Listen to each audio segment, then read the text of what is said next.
Okay, so the rationale behind the warm-up exercises, breathing exercises, Tai Chi set.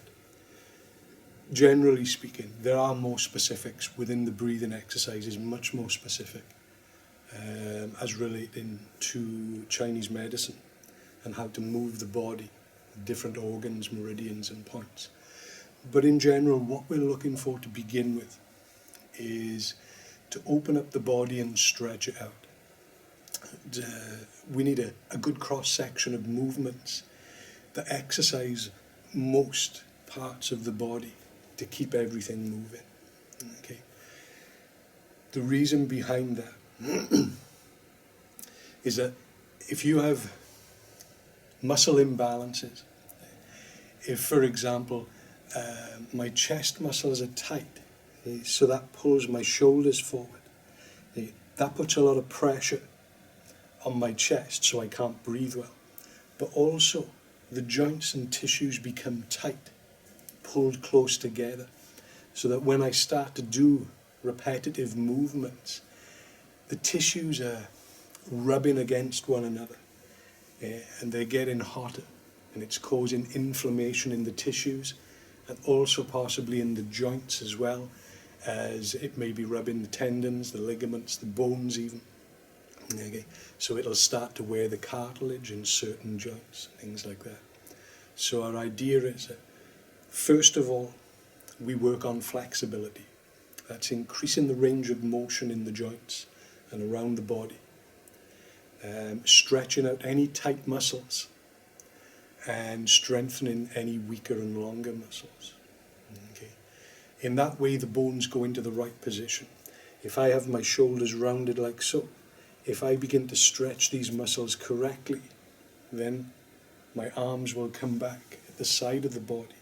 It will open the chest and lungs and allow me to have my head sit correctly on the spine. But this way, now my head wants to tilt forward and I have to lift. So now I get a kink across the back of the neck, which not only has these muscles tight, but then it starts these muscles tight. And that's when the disc wear and tear occurs in the cervical spine, by the way, the neck bones.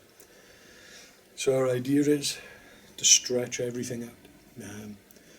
Bones don't move themselves, muscles move bones. Okay. If muscles are short and tight in one plane and long and weak in the other, it's going to cause the bones to come out of position, which is going to cause, in general, wear and tear on the body. Our first goal is to stop that. Okay. It's to put the bones back in the right position by increasing the flexibility.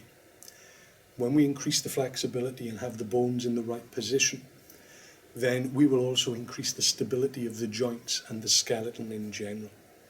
Each muscle will be at its optimum length and optimum tension. Okay. And that will allow us then to exercise more vigorously if we want, or with focusing more on strength and power if that's your thing, whatever else it is that you may do that may require those things.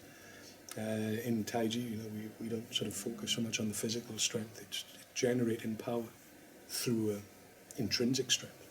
But if you do any other activities, you can then focus on strength and power without breaking the body down. Remember that earlier I said, if everything's tight and rubbing together, it's causing wear and tear. So whereas you think you're doing your body good, but you're actually breaking it down and causing it to do more damage. See, it's all wear and tear. Whereas if everything's in the right place, any exercise that you do will serve to build and strengthen the body. So that's where we're coming from. Initially, flexibility, stability, and then working towards strength and power later on, if that's your thing. I actually got this from a guy called Paul Chek.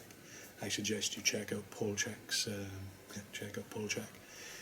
He's got some really good stuff. I've done a couple of courses with him, and talks a lot of sense, and it actually fits in perfectly with what I teach, and it enabled me to see on a much deeper level how it works.